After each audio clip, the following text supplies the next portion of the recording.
Okay, so I'm making a video, and I like to make videos on things that I can never find answers for. And one thing I can't find an answer for is I have a small cop camera that I use for doing witnessing out on the streets and at the abortion clinic, and you can use it for anything really. It's a really nice camera. It has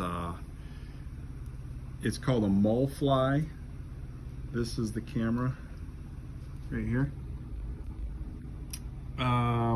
You can buy them on Amazon for like 180 bucks. They can work in complete darkness. They have like a 10-hour battery when you first get them and 10 hours of memory, and it records high definition. They're fantastic cameras. They're waterproof.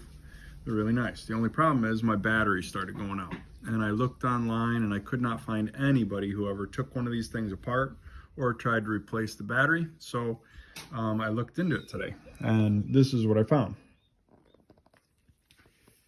If you go to the back of the camera here, there's little rubber plugs.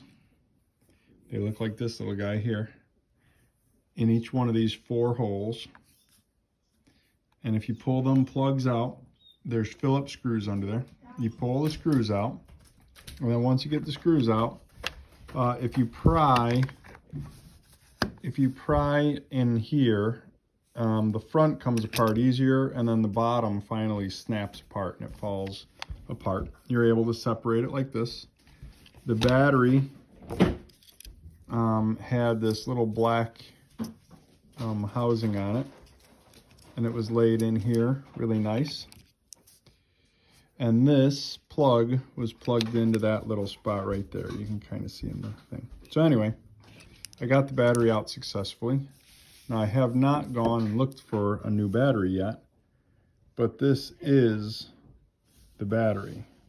If I find it, I'll put a link in the video so people could try to find a new one. So I don't know if you're like me and you have one of these cameras and your battery doesn't last as long, and maybe you never tried to take it apart.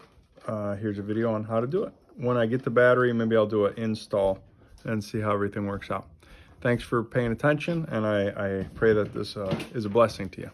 Have a good day.